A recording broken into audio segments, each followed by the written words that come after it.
Let's go. Okay. Hey, how's it going, everyone? Welcome to the live stream. I'm joined Hello. by, with three amazing people. I've got my business partner, Victor, obviously. And then we've also got Bob from B0bs and also Amanda from ResellMaven, both awesome WhatNot YouTubers that are going to be at the Books and Beyond Resellers Conference, which is going down in a couple of weeks. Can you believe it? Yes. Yeah. No. Yeah, No, right? I know. It's really crept up on us September 13th through 15th. And what I think is so cool about WhatNot, and we'll get into it more here, is that it's selling on a different platform outside of Amazon and eBay that can be very monetizable and make quite a bit of money. So with that said, how's it going, everyone? It's going great. Amazing. Doing good. We have people from Books and Beyond. I've been focused on that almost every day. So yeah, both of us. We got Mario from Israel saying hi. Wow. Hi, Mario. We're international already with this live stream, which is great. hey, how's it going? Also got Chelsea in the house. All right. So how about just a brief, I know I interviewed you both on my YouTube channel, but not everyone here probably watched that. So why don't we start with Bob, if you don't mind, kind of just very, very general background about you and what you like about WhatNot. How about that? I've been reselling full-time for almost 3 years now. And I found WhatNot in 2021 at the end of the December of 2021. And I've been on there since then. And that was before there was a books category at all. But me and a couple of friends just kept pushing it out there. And so eventually it became its own category. And now you have even more awesome people doing it as well. So it's just grown, and it's not only a great place to sell books, but it's also an amazing place to source books because you don't know what you don't know. And sometimes there are people on there that don't know things. And that's when you swoop in. So that's me. You meet the person who sometimes sells books for $5 that are way more than $5 books. Hey, but you made your money. That's how I feel about it when that happens. Yeah, and that's the video you made today, Joji. It's not always about what exactly it is, or is it? Sometimes it's what the market makes it, and I can make my market work for me if I need to by lowering that price just a little bit. So really cool. Yeah. What's interesting here is that you could take a book that you would sell on Amazon and sell for $8 and really make nothing, right, Victor? If you were to sell a book on Amazon for $8, I think you would net like $1.50 or something, which is really not very much at all, right? But then we had to pay for a prep center, so that we lose money off that book. We lose money. Yeah. But we can take that same $8 book. It might sell for, how much would it sell for you, Amanda? This like an $8 book that's popular on Amazon. See, and that's a tough question because you do a lot of nonfiction and a lot of.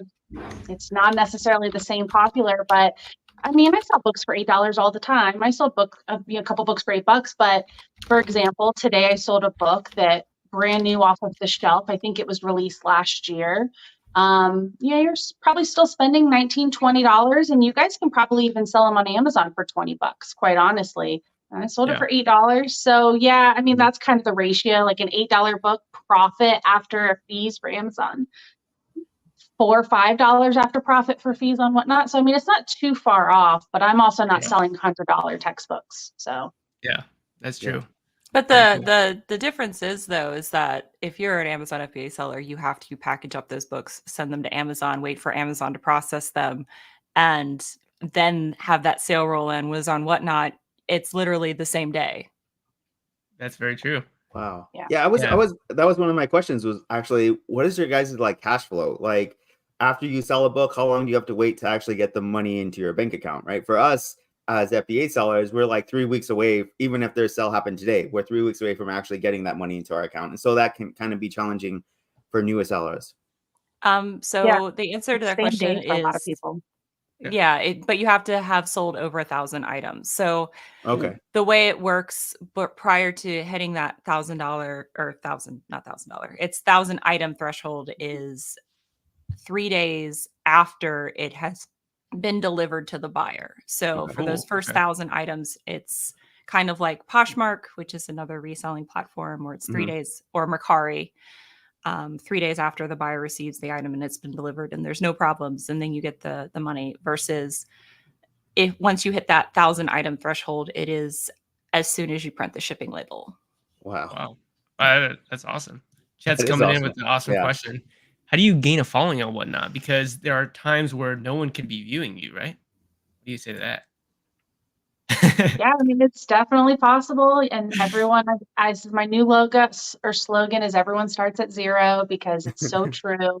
But a lot of it is consistency. I think that's always going to be my number one tip is if you're going to sell on Whatnot, you can't just dabble in it. You kind of have to set up a routine or some sort of schedule. You need to have good inventory every time you do a show. You can have some inventory that doesn't move. That's fine. But in between those, you need to have some good, some good books or some good items, whatever it is that you sell. And, you need to be responsive. You need to pay attention to the chat. You need to be somewhat organized. You need to have some sort of an ability to have a general flow with the way that you do things. So it's not that you need to be the all-in-one package, but I do think there are these certain things that are kind of baseline. You need to be able to read a chat and answer questions. You need to be able to provide good quality inventory. And you need to do that more than just once in a blue moon or when you feel like it. So, yeah, you have to treat Whatnot as growing another social media presence. Okay. So all the same stuff applies as if you were starting YouTube for the first time or starting a Twitch channel for the first time or doing Instagram or TikTok. It is basically a social media platform that you can sell on. Yeah. Okay. Makes sense. And a lot of people are going to ask where you get the books from. And I'm assuming the goal here is to get the books as cheaply as possible. And again, we went over these in our interviews, but again, not everyone here was able to watch those. So will you both mind kind of talking about, are there any sorts of, say sources that you have found work better for Whatnot specifically? It's funny because we both live in the same city. Okay. We literally live in the same city, and we had no idea. I have been going to that Goodwill for at least 2 or 3 years, and I have never once seen this woman in my life in person. It's so funny. So it is the weirdest thing. Yeah. But we source from a Goodwill outlet location. So that's definitely, for me, source number one. And then cherry picking other Goodwills, Salvation Armies, DAVs. But it's almost all in-person local thrift stores for me. Okay. Sounds good.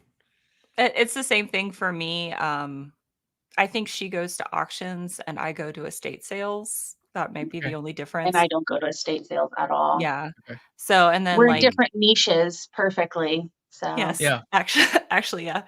Does Whatnot have an algorithm you have to optimize for? No. Yes and no.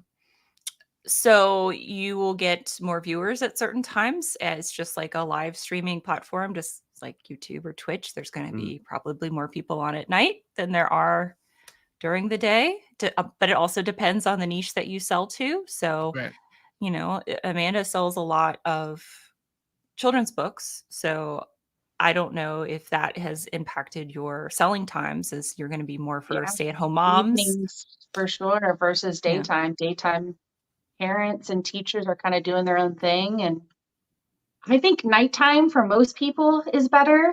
I usually try to recommend people do like an after 3 or 4 p.m. their local time, or, mostly that Eastern time.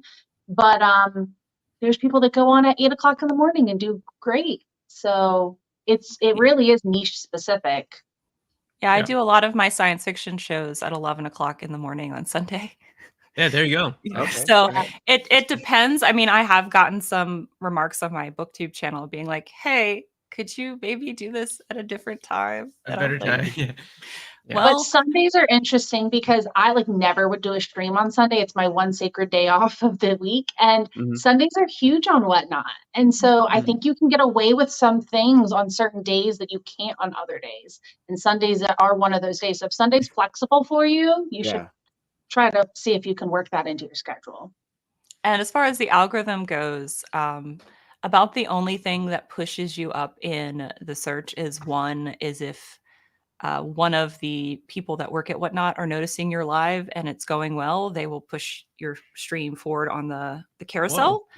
And then another way to indicate that to them to do that is you can tap, and your viewers can tap and make hearts and stuff. And the more hearts, it just is indicating that there's more engagement. So that will kind of if someone in the back end is looking at it at that time, they might push you forward. So there's not really an algorithm per se.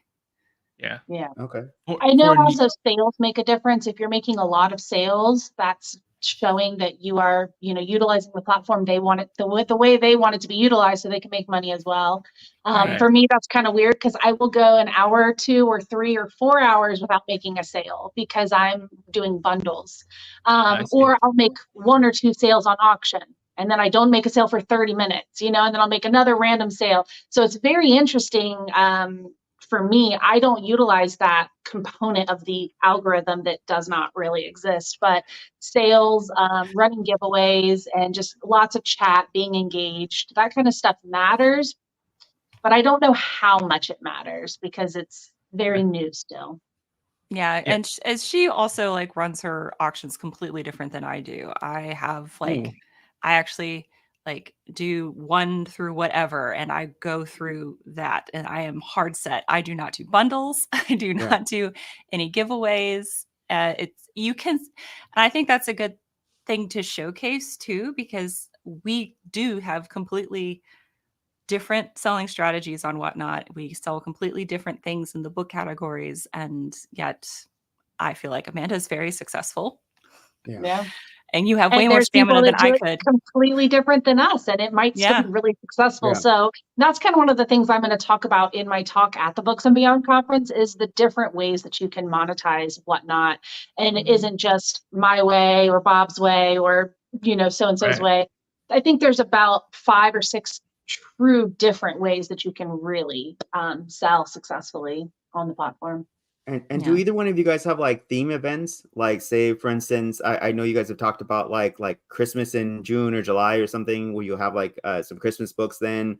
Or I know, Bob, your birthday was like a month or 2 ago, and you had an event just for your birthday, or I said it was your birthday one. Do you guys have other ones like that? Say like books that are only $50 or more, like event or something. Do those tend to go well, or do you have those? Normally those go on eBay for me. So okay. Really expensive books. No, those go on eBay for me. Mostly the events that I would do would be genre, like a specific genre or specific type of book. Like I did specifically brand new books, like because I got a dealer, I've got a big lot of them. But then I found out that I sold just as much, or if not more, if I just mixed them in with my regular genre fiction. So I stopped doing that. So it's whatever your audience is receptive to. I did take a little bit of a tip from Amanda and try to get rid of some of my kids' books that I have not listed. And that went really well. So nice. Yeah. Good. Yeah, I think I have a love-hate with the themes because I think that themes sometimes narrow you down too much, and it does eliminate a larger part of your audience. But I think there are fun themes like it's my birthday, or I'm celebrating 1,000, followers, or I'll do stuff like when I went to Vegas last month with friends from WhatNot, we all met in person. That was the theme for one of our shows was we're doing a raid train and we're just literally raising money for Vegas. So the theme was give us money. You can kind of really do whatever you want. And I think that doing the niche down can work if it's specific, but it's hard to alienate a lot of the other people that may not be interested in that specific theme. Yeah, one question that's always interested me about WhatNot is what role does it play in the book selling experience for a customer? Because as Bob mentioned, it's like a social media platform. So the reason why people would consume social media is because they enjoy a person and they want to know more about this person's life. And so I'm curious if you think most of the people buying these books are buying it because they like you, because you have a social media presence and they want to buy from you and support you, versus somebody who's just like a customer that goes to Barnes and Noble, for example, and it's like, I'm going to go to Barnes and Noble because I love reading and I know that I'm going to find a book that I like to read. So what do you think? Do you think people are just showing up as book lovers? Like, I'm just going to try to find something in my genre that I think I might like, or do you think they're actually just supporting you and buying for that reason? I think both, strongly both. It's weird to me how many people are anti WhatNot, whether they know about it or don't. There are people that just would never want to shop in that format. Then there's people that love it, that are like, I'm never going to Barnes & Noble again. I couldn't imagine walking into a bookstore and paying shelf price unless I just have to have that book and I can't find it anywhere else for cheaper. And then I say this all the time. I think roughly like on a Saturday night, I believe that there are 10 people almost always that are in my show that don't talk, they don't comment in the chat. I don't know who they are. I may recognize their screen name if I saw them, but they are literally just there to like support me, because I know the other handful of people that are in there talking and my normal people, but there's always like out of the 30 or 40 people, there's like 10 people who are just in there to the very end. When I'm rating into someone, I'll still have 15 people in my show, 5 people are talking, and I'm like, who are all of these other people that are just here for nothing? I'm not selling anything, going to town on the chair. So I think that yes, it's why I say both. That's my answer. There are definitely people who are loyal, and then there are also people who are just like, that's not for me, or I'm only here for something specific. I get people that pop in and buy one book. Do you have this? Yes. Can you run it? Thank you. I run it, and they leave, and I don't see them again until the next time they need a certain book. So makes sense. Yeah, I would echo that. For me, it's like I do know there are people there that are literally there to support me and based on what I'm bringing, because I almost always do a YouTube video on my BookTube channel before I do my book WhatNots. And I also know that because of the way that I list stuff before and that it's organized by author and title and condition, like I go into it in the item specifics. There are people that will just organically find that item on WhatNot and buy it. Cool. So I would feel like my organic traffic is just in the app is people just wanting that specific book or wanting to buy that, and they've just managed to find it because of what they've entered in to search, versus there are a lot that just come because they want to support me. So it's both. Cool. Deli says, are there different types of buyers or viewers you encounter on WhatNot? Do you strategize around them specifically? That's a good question. This is my wife, and she loves to ask these type of questions. Those are some great questions. So yeah, that's a great question. So for me, I found that I have had the most success with vintage science fiction and fantasy. I also on WhatNot do sell clothing as well that I get from the bins, or I get from other sourcing opportunities that are very, very cheap. And because when I started on the app, like I said, there wasn't any books category. I was brought on to sell women's vintage clothing because that's one of the other things that I specialize in. And I found that didn't work on the app at the time because they had like 5% female audience, versus that has drastically changed over the last 3 years. Mm-hmm. So it's just like with any other social media platform or any other buying platform, you have to find what works for the people that are actually showing up to your show and buying stuff. And so far, that is what I found success in, is selling like more modern clothing. If I'm doing clothing, and then for books specifically doing genre. And so far with kids, I have found that the only success I've had is in Little Golden Books and Goosebumps. Nice. But yeah, that's 100%. You're going to find your people, and you'll start to learn what they like. I source, and I know exactly who's buying that book as I'm picking it up. So I know the books that are going to go on auction with a battle. I know the books that are going to, just sell for their normal price, and they'll go into someone's pile in a bundle. So I've been preaching a lot of trial and error in the book business, and I think in any reselling business, but I think that's really what it is. Like, pick up the books, learn what sells, learn what doesn't. And if it doesn't sell, just don't pick it up again. Even if you think it's really cool, if it's not selling anywhere, then it's just not a valuable book. And so unless you're a collector, you might want to pass on those. And so just get to know your people, ask people what they're looking for, take requests, keep an eye out for new stuff, try it. And if it's cheap enough to try, and hopefully it works, and then just rinse, repeat. Makes sense. Victor, so you can go ahead and read this question for him. Okay, so do you have to list your books before the show starts, and how do you do shipping? If someone buys more than one book, does the shipping cost less? How does the shipping work? We do this completely ours different, a little differently. Okay. Oh, really? Okay, this is awesome. So one does bundling, one doesn't do bundling. Both they live in the same and city. she You lists both have hers cats, with by the way. details. I don't list any books ever except for my buy it now. So I personally, I don't list my books. I do bundles. So I will show all of my new inventory one book at a time, and I will make piles of those books. So instead of making a listing, I'm just physically showing them on the camera and getting an immediate yes or no. And then all of the books that like at the end of the show that don't sell, they make it onto the shelves. I have shelves all around, and those are pictured in the auction tab. So they aren't individual listings. They are actual listings of the shelves that people can browse. So again, just taking bulk pictures or live showing. And then I, as far as shipping, use media mail. I don't use any flat rate shipping or anything like that. So everything is just by weight via USPS's media mail policy. And it's pretty spot on. And what it basically is, like any shipping you would do anywhere, you have your initial cost. And then as you add items, it'll be a lower cost. So say they buy a book that weighs like a pound, their initial shipping is like $4 and some change. And then every book, depending on how much it weighs from there, will be an appropriate discounted rate. So if it's a light book, it might be free. It may be as low as 25 or 50 cents. If it's like a heavier book, it could be upwards of $1 or $2 additional. It just kind of depends, but that's how I do mine.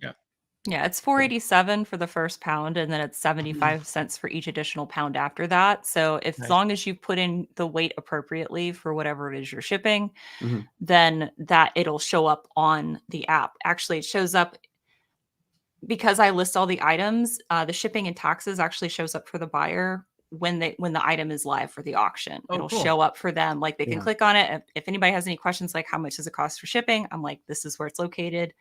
You can check it out really quick, and it's really easy for that. So it encourages them to buy more than one book, because it's normally, oh, well, I paid $5 for shipping, almost $5 for shipping. I might as well get another thing. So it does make it so most of my buyers buy more than one item.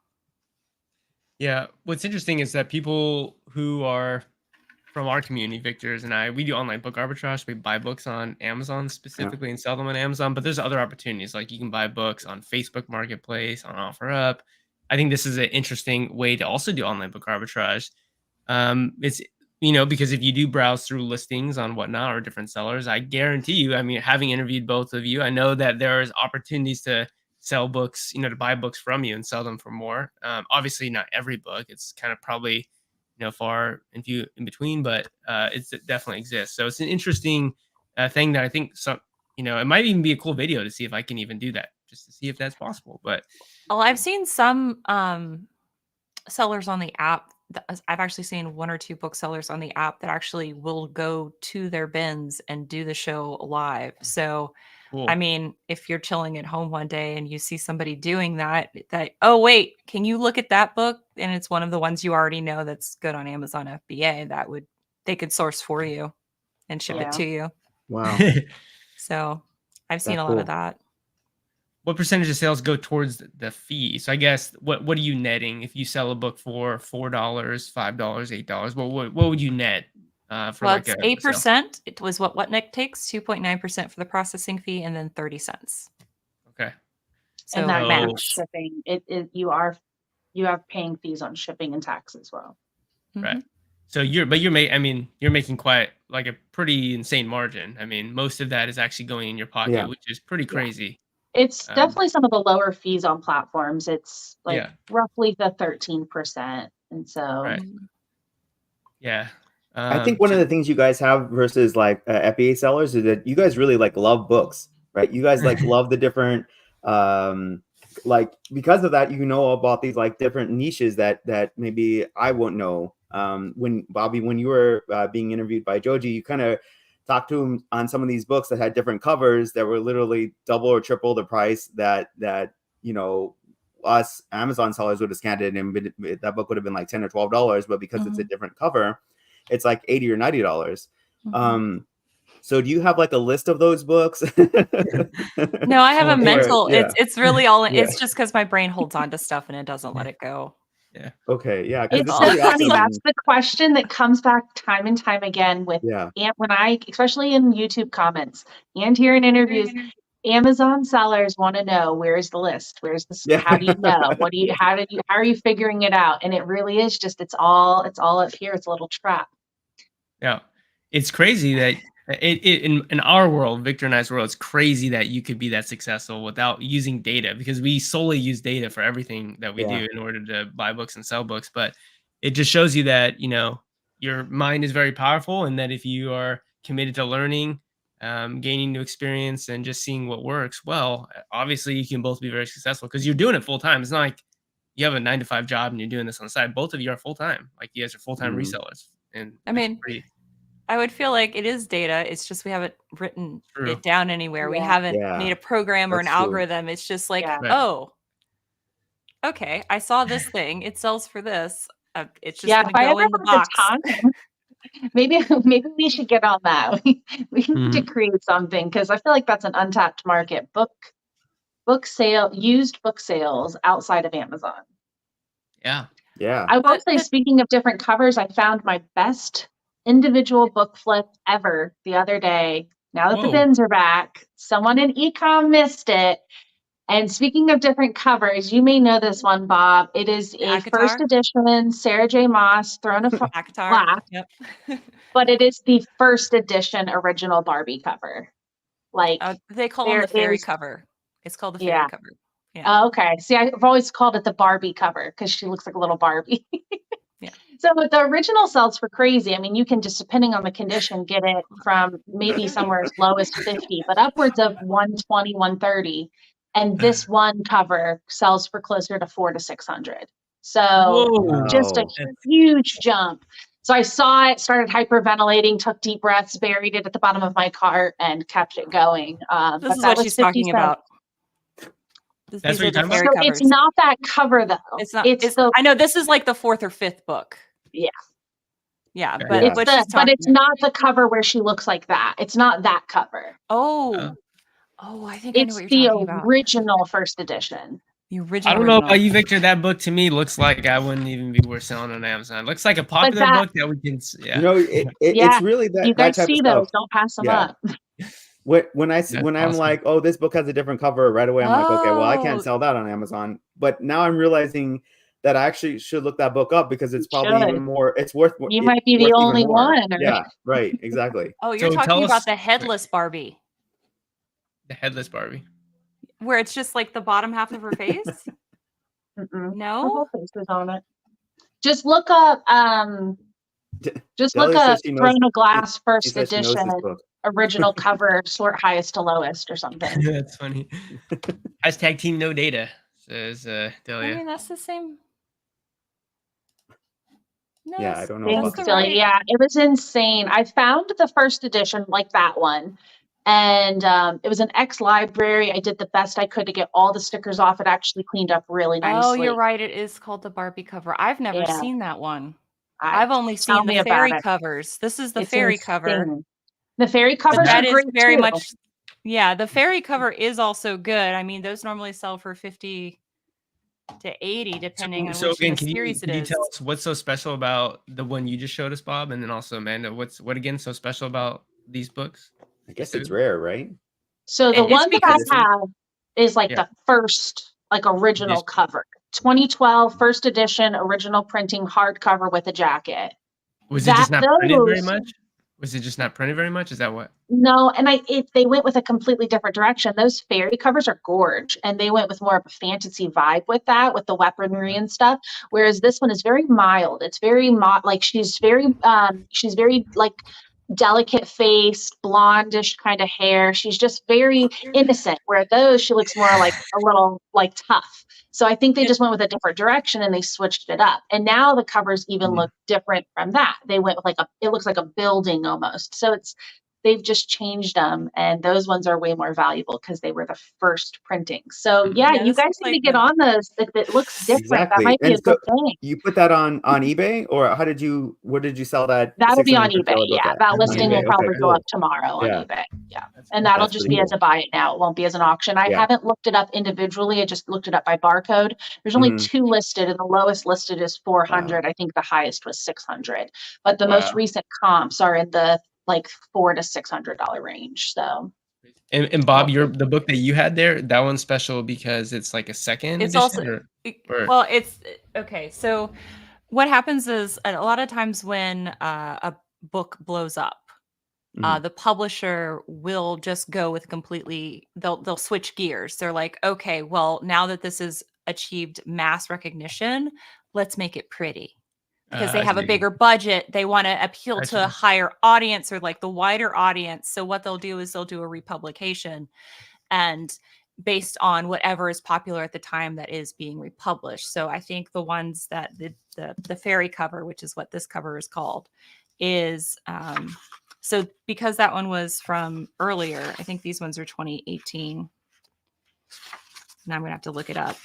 This is what's popular then versus now. If you go and look up the Throne of Glass Hours, the Akatar series, they're like very plain. It's just big letters with like filigree. And because the minimalism is more of what's on display now. Like if you go into a Barnes & Noble and you look at YA covers, like most people are faceless. It's like a 2 slightly more flushed out stick figures doing various romantic things. So it's just like a change in the publishing and how the art style changes. And can you educate us a little bit on booksellers? Because now it gives you an option to have a book that now has an elevated price range, just simply because it's out of print. So. Can you educate us a little bit? So someone asked, it's the difference between a quote edition and printing. So what is the difference between edition and printing? I'm going to defer to Bob on this one. I think she'll do a better job at explaining it than I can. I know it when I see it. It's hard to like verbalize it for me. Okay. I don't know if I'm going to do any better because for me, it's a little murky. So there can be a first edition. So that's the first time that artwork's being used and that format's being used and that publisher is being used with a second printing. So it could be a first edition, second printing. So it's the same exact book with the same exact cover, the same exact materials. Everything is exactly the same.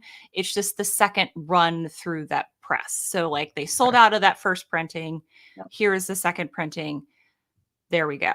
When you get into a different edition, it's normally something and it has changed. Either there's a new forward, there is slightly different artwork, there is like different quality in paper, and they might have changed the printing press that they're using. It could be literally anything. A small adjustment to something even in the book, like a word change typo or a sentence. Okay. Wow. And then that would be a completely different edition. So something can be, or they decide to do alternate covers like I showed you when I talked to you, Joji. Like that is technically a first edition, but a second printing because they had an alternative cover to that book. So it's still considered a first edition, but it's also a second printing because it's one of the alternative covers. Which is why it gets so hard, especially when you are listing something and you're trying to explain what it is. Because if you don't, there are people, I think you guys were talking about this in your interview. Somebody would return something because they're like, that's what I wanted, but that's not exactly what I wanted. But it was exactly what I wanted, but not exactly. It's so weird because you weren't wrong, but you were totally off at the same time. So. It's like, that is not the pulp that you showed. And people, that's the thing. Like for me, normally the people that I'm selling to when I'm selling vintage are people that are wanting specific types, that are specific books or specific printings or specific artwork. So that means I also have to learn like Boris Vallejo, like different artists of that genre. So some people will only collect books. They don't actually care what the book is, but they care about the artist that does the work on the book.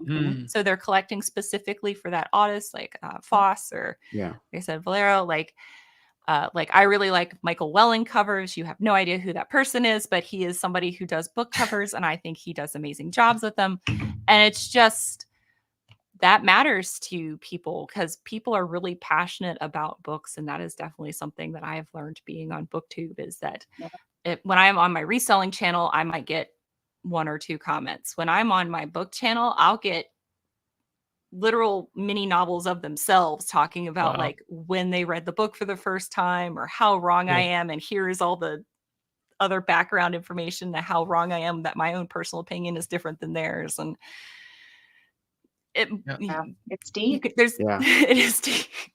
People really care. Yes. And then there's American editions and UK editions. And there's actually, as far as Harry Potter books go, it's actually a completely different language. Even though they're both in English, they use specific dialect because if you listen to someone who is actually Welsh and someone who is from London versus someone who's from Scotland, they use different slang, they use different verbiage, different from America. So one question that people ask Victor now all the time when they start selling books on Amazon, because that's again what we do, is they are always asking about condition. If the book, let's say, has bumped corners, or the dust jacket is missing, or the dust jacket is torn, or, for example, they asked us that question, like, can I still sell the book? I mean, both of you are much more in tune and connected with people who love books. I think you both love books yourself, but then you also sell to people who appear to actually love the book. So, like, how much does the condition of the book change the price you're asking for and whatnot, for say? Mm-hmm. For me, a bit. I take that into consideration. So a book, I'll be showing it, and in my brain, as I know I'm about to show it, I'll say, okay, that's a $6 book.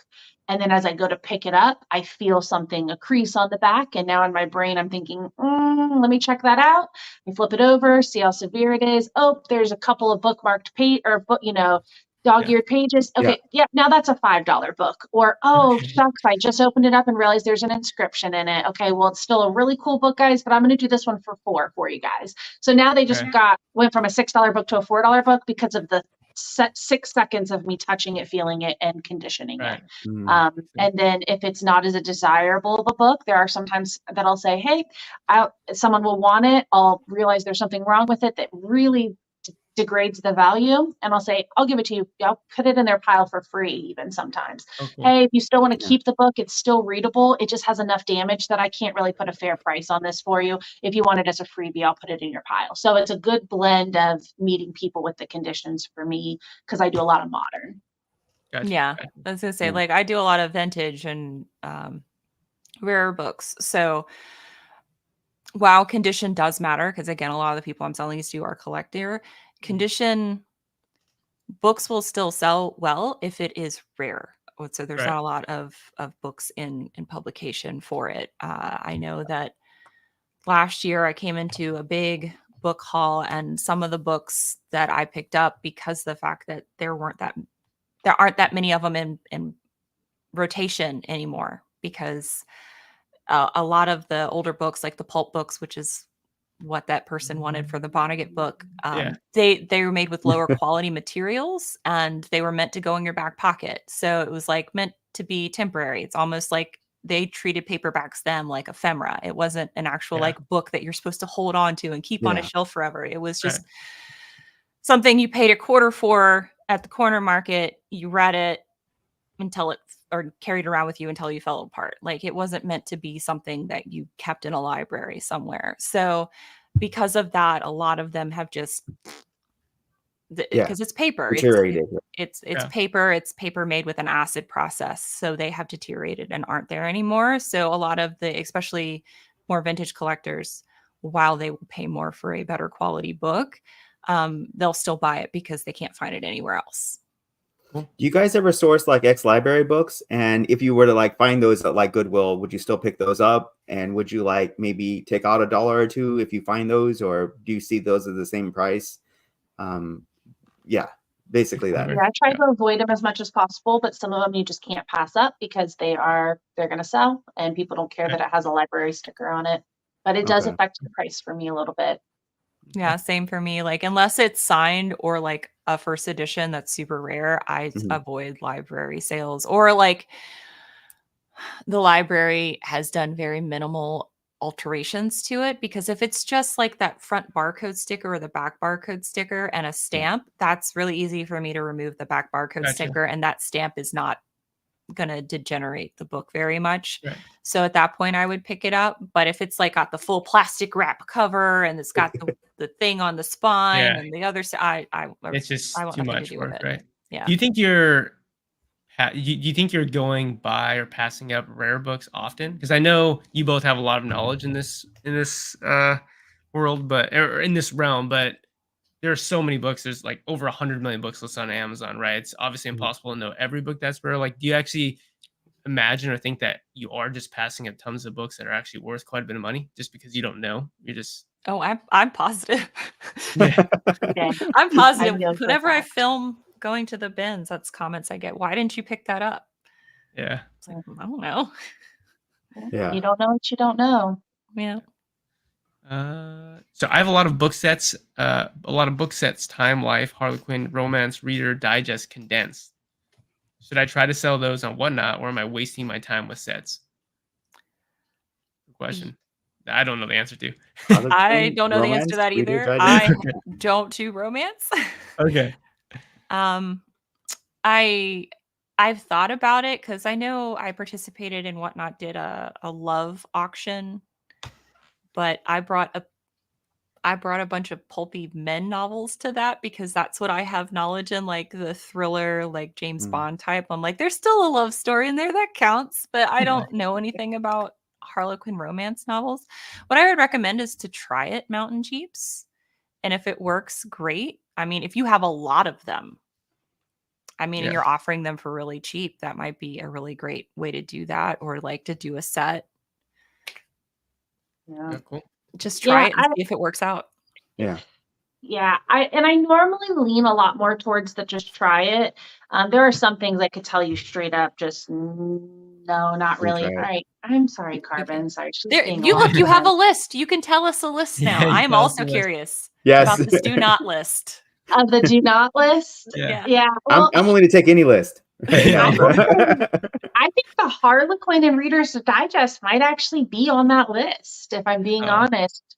Oh, wait. She's talking about the condensed ones where it's got like parts of the stories in them. Oh no, I have like those the pretty spines, but they have like 5 stories in one or something. Yeah, so and it's all the abridged versions. Those as like color. I call them colored spines because I do different color books and decor. So you could sell it as decor. For a lot of people, they're beautiful, beautiful books.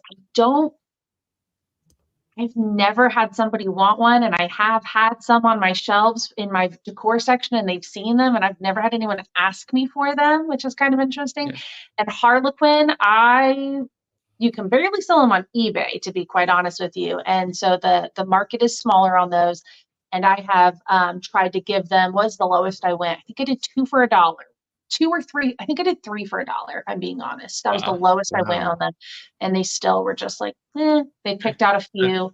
I will say, I think if I remember correctly, it was a lot more of like the Western style romance that tended to like move out of them. That was about it. Your standard, just like Fabio looking guy on the cover with the, like love story. I think they're a little dated, but there's a market. I just don't know of it personally. So right. You'd have to like probably not. probably not. You say that, but I watch Mel from Back from Burnout, and she sells Mills and Boon, which is basically Harlequin but in Australia. Yeah, and she sells big lots of those every day. Yeah. It's crazy. But she also has one repeat buyer too that does a lot. Not all of it, no. But I'm just saying, it's very niche. Your buyer pool is quite small, and you have to think how small WhatNot's buyer pool is. So you're really dealing with a small demographic. But what I would say is, if you are approved to be a seller, and that's something that you're like kind of curious about testing the water in, is put all your Harlequin and take a picture of the spines, put it as a thumbnail, schedule your show, put it out for like 2 or 3 weeks, put your title up. I have tons of Harlequin books.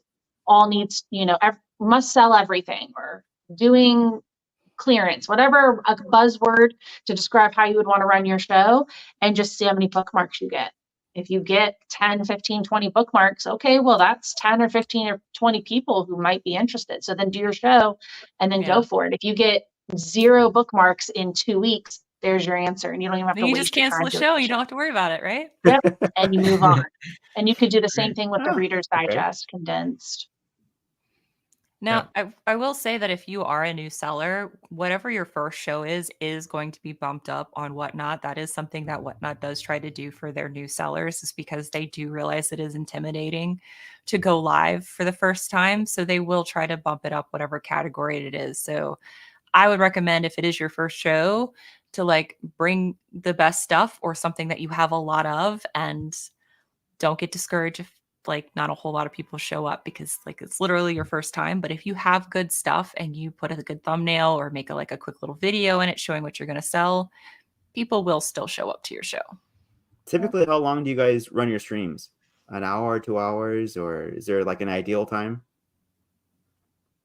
How long? Yeah, I'm curious. How long does it take for you to go from your list top to bottom usually? Like, how many items do you load in your store for you to go through them? Because I've actually been curious, and I see people do that.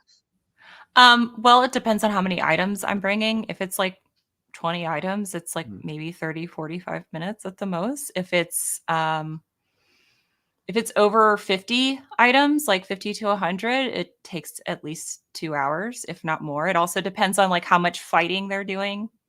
Because every time, because I do all auctions, I don't do bundles or like buy it nows in mine. So mine are all auctions. And the way it works is that I do 20-second auctions. So if only one person bids, that listing lasts 20 seconds. If I have people fighting for it, it can last a couple minutes, because every time somebody bids, it adds 10 more seconds. So it ranges. I've not done anything higher than like, I think 80 some odd items was the most I ever did, and that took 3 hours. But I mean, I have friends that like will load 200 items and they're there for hours. But they do go in order, but because they have so many items, they're there for hours because everything's an auction. Right.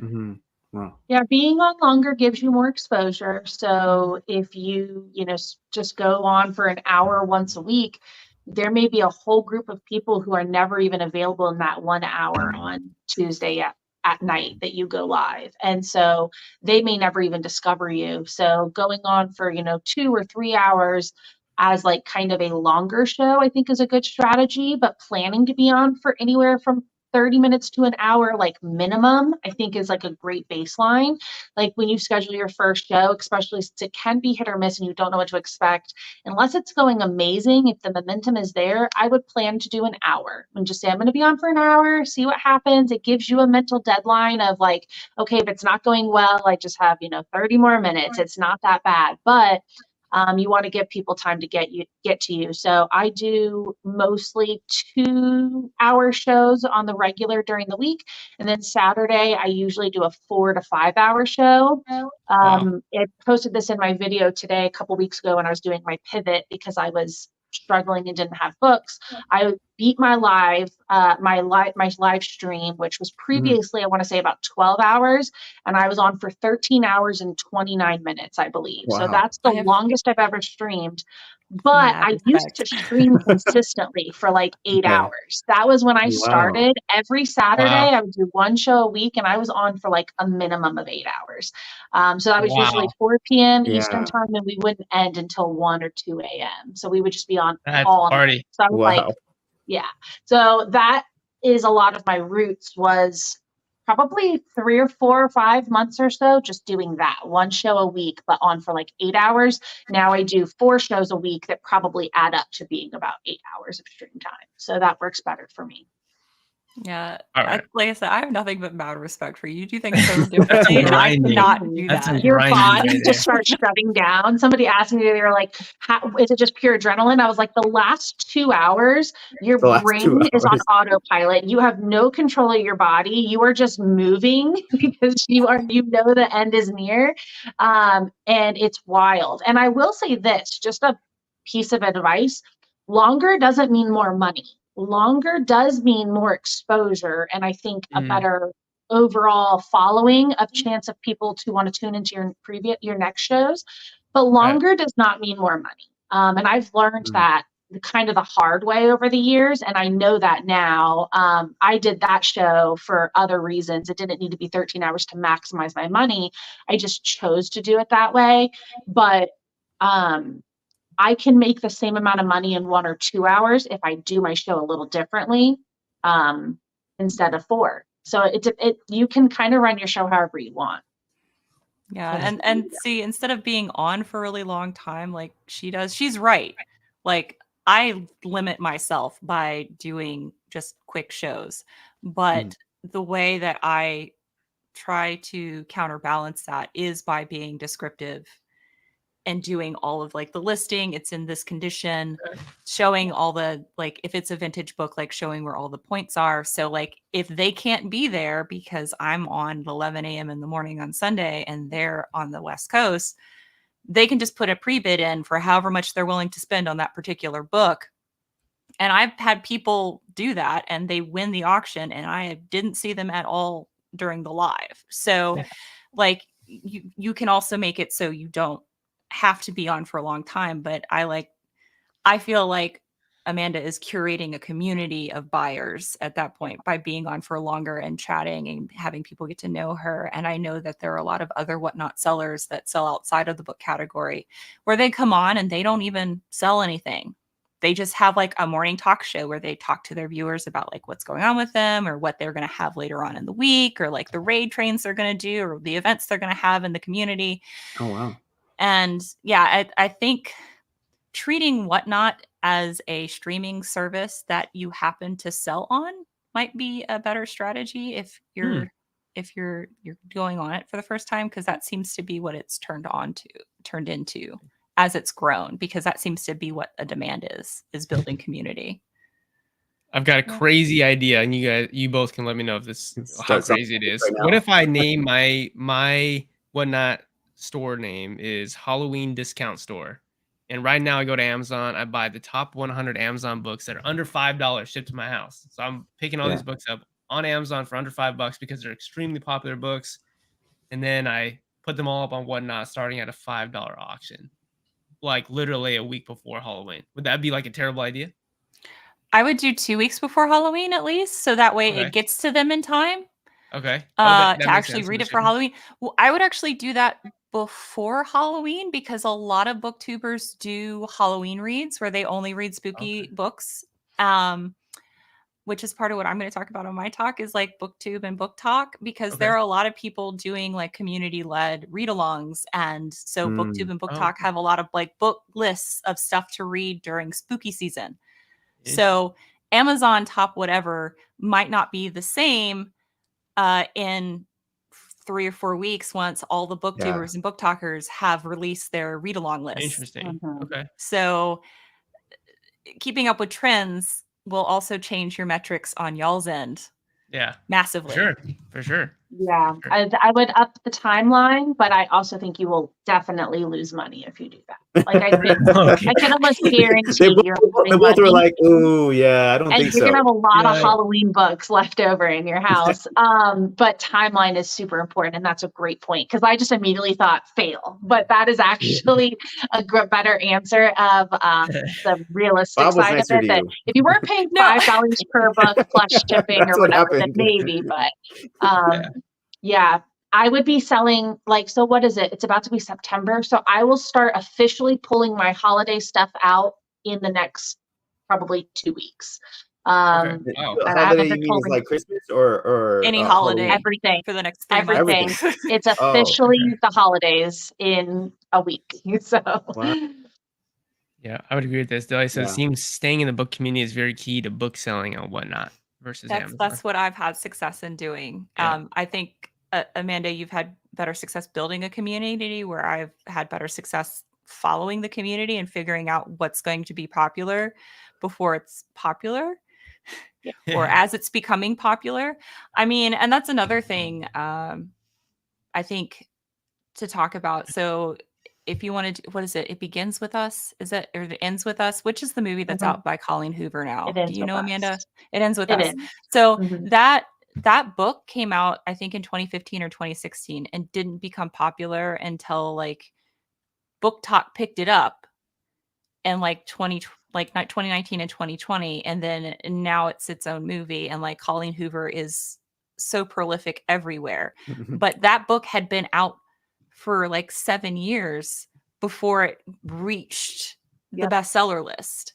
Yeah. So oh wow. Like it's the same thing with ACOTAR. Like ACOTAR had been out for years, and then once BookTok got a hold of it, like BookTube got a hold of it, and then it kind of died. And then once BookTok got a hold of it, it just exploded beyond measure to where it is the insane series that it is now. So following those trends can help you. It ends with that. Thank you, Delia. But something that might have had a terrible Amazon sell through, and you guys have been like, oh, I obviously know that that's not going to sell. Like maybe the next week, the best book talker will been like, I love this book. And then it just snowballs from there. Yeah, I don't think it would harm you to get on a little bit of a book talk or booktube side. Maybe find 1 or 2 creators that you enjoy the way they deliver content, or they give enough consistent, like they're giving content every week, and they might just organically pop up, and you just watch that video once a week, and they just tell you the top 10 books that they think are going to be the next trendy books, so that you can kind of have an idea. You can do your online arbitrage and get it before the 2 or 3 weeks where the cycle really kicks up and everyone goes for it. So and this next question I actually was about to ask, who should we follow? Are there anyone would you guys recommend that we should like start watching their videos or Instagram? Yeah, not me. I do watch your material, Bob, because like what you're doing, I write it down. Now I'm watching every one of your videos and I'm learning a lot. So that's so very sweet. I'm still very much a newbie. Like, so I've realized I've accidentally created a demand for certain authors that I care a lot about, but that ends up happening on BookTube. So like, I know if I bring Mercedes Lackey or like if Ray Bradbury or certain authors that I've talked a lot about during my WhatNots and talked about online. I also, whenever I talk about a book, even on the reselling channel, I will put an Amazon link in there for like if it's a more modern book to do it as well. And people like I've gotten Amazon affiliate money from that because of the fact that I randomly mentioned it. So at some point I'm like, I'm creating a demand as well. But as far as, so if you follow very popular booktubers that have a very highly engaged audience, chances are if they read a book and give it a favorable review, it is going to do well. So instead of maybe necessarily following booktuber book talk creators, what you can do is look for top 10 lists that have received a lot of views. I see. Interesting. And engagement. So that way you don't necessarily have to follow specific creators because Delia, I don't know what kind of books you're interested in selling. So I'm very specific to science fiction, media death cults, book pilled, outlaw bookseller. Those are like the top 3 dudes that have like a very dedicated audience. And so when they talk, things happen. So I'm watching their content consistently. Also, Matt's a friend of mine. So that has helped me out like as well. But I'm actually pulling together a list for my discussion specifically on top creators you should follow in each category for my talk, which is why it's so late, is because I'm also trying to do book talk as well. And book talk, if you think BookTube is bad, book talk is worse. There's so many creators out there. And especially now that they have the TikTok shop, that it's made it even more convoluted and difficult to deal with. So I want to share really quickly some books because we were talking about Christmas. Have you either of you seen this book, Merry Christmas Songbook? What about this book, another Merry Christmas Songbook? No, or one of these books. If it's Twas the Night Before Christmas, if it's in good shape, I would normally pick it up anyway if I like the art style. Okay. Because that's a classic, and the illustrations for children's books can sometimes be what's the most important. This is what Victor and I do. So we look at a book that's like. So this is an ideal book to look at for me. I so much information. I buy this book every year. It's a great Christmas book. that every year really spikes off during Christmas. So we'll just look at the black line first. So the black line represents the lowest used price over time for this book on Amazon, and you can see December every year it spikes to like $35-$40, right, every single year. And then the sales rank is this green line, which all you need to know is that the lower the number gets, the more popular it is. So the point is like, okay, this is what like Victor and I would do is we'll buy this in the off season. Like right now we'd buy it when it's like $6 because we know when it comes to November, December, this is going to get up to the $30 or $40 mark because it's so valuable, right? And so it's like, that's not the only Christmas book that does it. I mean, there's so many Christmas books that are just like that. And you like once you get a little bit more advanced reading cubographs, which a lot of people on our channel would, but maybe not necessarily either of you because you don't read cubographs, but if you just, I mean, you guys can clearly see it, right? Like, no, I can see the demand and sell through rate. Like that's basic economics, but right. It's nice that you guys have developed something that it's all on the same screen. Yeah. Yeah. So thank you. Pretty crazy. But anyways, we're getting near that end. I just want to let everyone know these two amazing creators and WhatNot booksellers, Amanda and also Bob, are going to be at the Books and Beyond Resellers Conference. And you guys can go to booksandbeyondcon.com. It's coming up in a couple of weeks. And we've got a lot of awesome speakers here. So, we just have been networking with two of them here. You were able to, ask questions. I'm really excited to hear their talks. They didn't even really want to give away what they're going to talk about, which kind of shows you that they're planning. And they've been working on them. Yeah, this is gonna be great. I want to make sure I don't follow you guys. So I'm gonna go back. Listen, you said that whoever follows you is gonna be sad Sally, and I think I'm following you. So no, I don't think so. Oh well, so who said that? Somebody said whoever's following me, and I followed them, and I was like, great. So whoever I follow is about to bring it. So I'm ready. Yeah. I'm so confused about what just happened. Yeah. Well, also all you need to know is that September 13th. You should follow everybody that is above me, Brady Bunch style. Yeah, as well as Bob. No, we're talking about in the speaker lineup. Yeah. We're talking about in the conference, like following your speaker. Victor, you shouldn't say that about yourself. Yeah. Well, I'm saying he's ahead of me, but he said maybe not, so I was mistaken. But regardless, it's going to be a great time. We're going to have a bunch of awesome speakers. I mean, all four of us will be speaking there. You're going to meet us in person, ask us questions behind the scenes. It'll be awesome just to hang out and chat. Really, I think the value is in the networking. Obviously, the talks I think are going to be very valuable as well. But just being able to talk with someone who's been there, done that, is being successful will be really helpful. So that's going down in a couple of weeks. It's in Las Vegas, September 13th through 15th. Delia is here to support us. He said, y'all got to kill it. Delia is also going to be there. And it's just going to be a lot of fun. So make sure you grab your wife, ticket. Right? Yeah. She seems amazing. Yeah, she's not here right now. Otherwise, I'd just be talking to her. But she's visiting my in-laws or her parents. So, So get yourself a good lady there. Thank you. So it's going to be so much fun. So if you haven't gotten your tickets, please go check them out because you don't want to miss it. It's going to be insane. Yeah, it's going to be awesome. Like even what were you saying earlier, Bob, that you were going to talk about it? Oh, you were curating this information. So this is a perfect question. You're curating this for this conversation. So this is the top, you think you've heard some gems and some nuggets on these interviews. Yeah. I'm bringing the heat to this interview. I'm like, okay, so my speech is going to be, you paid to be here. You came, you showed up, you showed up for your business. I'm going to give you everything I have and I'm not holding back. So come and give me all your questions because I'll answer every single one of them. Wow. I'm very excited to hear about your talk about WhatNot. Yeah. Because you do it so differently than I do. And I just love I know. That's why I'm thinking the same thing as yours. I'm like, ooh, okay, can't wait to hear. Yeah. Same thing with Victor and I. We're all you guys. I'm going to be sitting there and watching all you guys. So it's going to be a room full of incredible people who are doing amazing things, and it's all book related. So if you are into books or you want to get into books, this is going to be the place to be. So it's going to be awesome. Both books, eBay books, right? So 5 years down the road, we'll be able to come back and see how we all started this. So I think it's going to be great. Yeah. Both books, eBay books, WhatNot books, Amazon books. Rare and antiquarian books. So I mean, there's a lot of sell back your book. Sell back your books. Sell back your books is going to be there. That's right. Bill's going to be there, so it's going to be a lot of fun. And even I know Victor's planning stuff in his talk that he doesn't share on YouTube, doesn't share in our groups. I'm also planning on sharing some stuff that I don't share online either. So we really want to bring the value. That's all. So it's going to be an awesome time. Make sure you grab your tickets. But thank you so much, Amanda. Thank you so much, Bob, for joining us. For coming on. Victor, you had to be here, but thank you all. Awesome. Thank you all for being here. I didn't have to be here. I'm so excited to meet you all.